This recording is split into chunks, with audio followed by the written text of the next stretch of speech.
everyone, greetings. In my last video, I had asked you, what is the etymology of blue moon?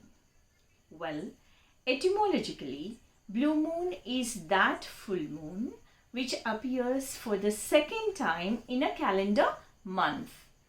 That means to say, the time difference between two full moons is 1 month, right? The time difference between two full moons is 1 month. Say, on the first of a month, on the first date, right? On the first of a month, if we have a full moon, then naturally we shall have to have a full moon on 30th of the same month, same calendar month. So, second full moon that appears in the same month is called as blue moon, because usually it doesn't happen. Generally, we always have one full moon in every month. But if it happens to be on the first of any month and in the same month we have another full moon, then the second full moon is called as blue moon. Why do they call it as blue moon? Does that moon look blue? No, nothing like that. You know, for any rare thing or anything that is exquisite, the color blue is attached with. For example, the lineage of royal families are called as blue blood, right? The lineage of the royal families, say they are called as, the royal blood is called as blue blood. Is anything blue about the blood? No. It's only the way to say that they are exquisite people.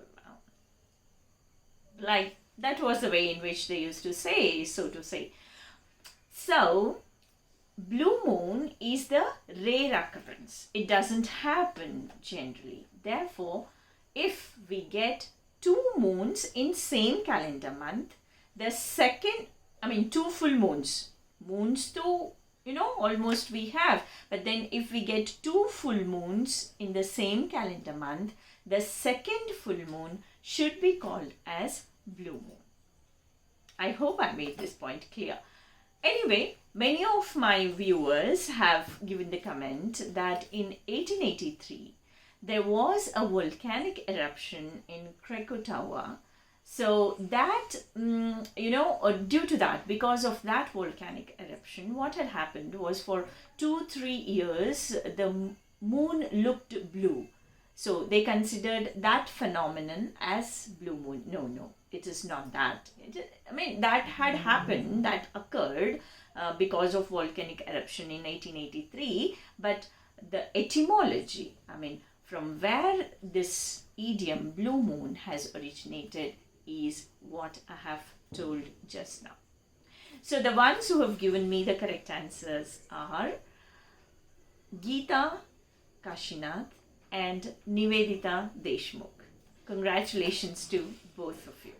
See, at my channel, Learning with Dr. Poornima George, we shall do the things that interest us all. So please do like and share the videos so that we can build a community of knowledge seekers. You can find these videos on my Facebook page, Poornima George, and on Instagram handle, George Poornima. Come, let's learn together. Today what I'm going to do in this video is that we are going to talk about, adverbs of frequency. What are they? Adverbs of frequency.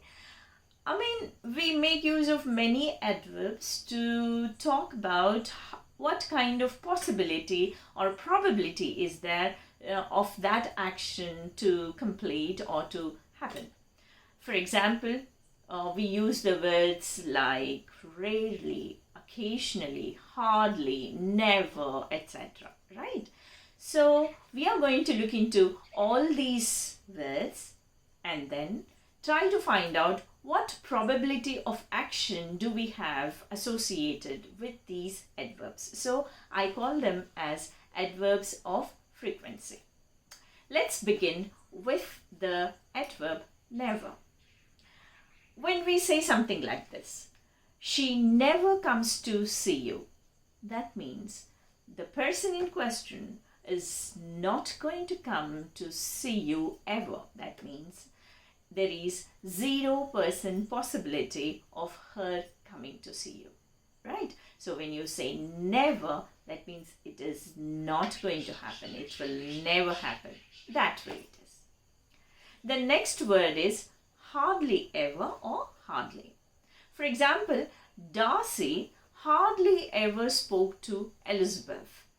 When we say this sentence, this means Darcy did speak to Elizabeth. It was not that he never spoke to her. He did speak to Elizabeth, but it was not for a longer duration of time, or it was also not for many times, So he spoke for very few moments and then for few times as well. Therefore, in such cases, we make use of the word hardly. Hardly is different from hard. Find it out what the difference is. What is the difference between hard and hardly? Many a time we make a lot of confusion using these two words. So, when we make use of the word hardly, the possibility of the action happening is just 10%, right? When we say the word hardly, when we make use of that word hardly, so the action is not going to be generally happening. It would happen only for 10%. So the probability is very less. The next word in the row is rarely. Let's take up an example. These days, children rarely go out of the drawing room. That means to say, these days, children don't go out of the drawing room quite often, and they prefer to sit back in front of the TV, or it may be mobile or something like that. So rarely, when we make use of the adverb rarely, there is a possibility of only 30%. The probability of the action happening is only 30%. The next word is occasionally. For example, we meet her occasionally while we go for a walk. That means to say, we meet this person in question for about 40%. Whenever we go for a walk, there is a possibility that we meet her for 40% of times, right? That is the time when you have to make use of the word occasionally. Now let's come on to the word sometimes, right? Many times we make use of this adverb sometimes. We sometimes wanted to talk to them. When you say that, when you use the word sometimes, it means there is the possibility of the action happening for 50% of times, right? There is a probability of that action happening for 50% of times. Then we have the word often. When we make use of the word often, it means the probability of action happening is 60%. We are rising in the probability scale here. When you say sometimes, it is lesser than often. But when you say often, like we often meet children sitting with the mobile screens, that means to say we often see kids with the mobiles. So that is how it is. The probability of the action happening is 60% when we make use of the word often. The next word in question is frequently. For example, the bird frequently visits my garden. When you say that, the bird in question comes to my garden for about 70% of times, right? So that is the probability. If you're sitting in a garden, there is a 70% chance that you might spot this beautiful bird. Next word is generally. When you use the word generally, that means the action is probable to happen for about 80%.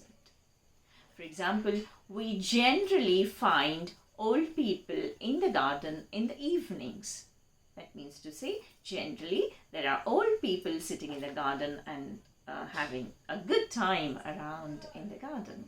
Generally, right? When you use the word generally, there is an 80% of chance for the action to happen. There is a probability of 80%.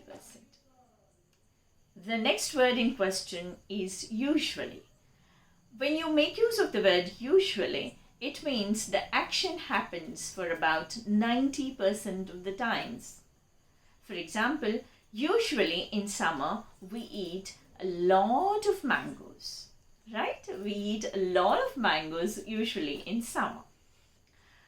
The next, or the 100% probability, is always. The word always is the king of all.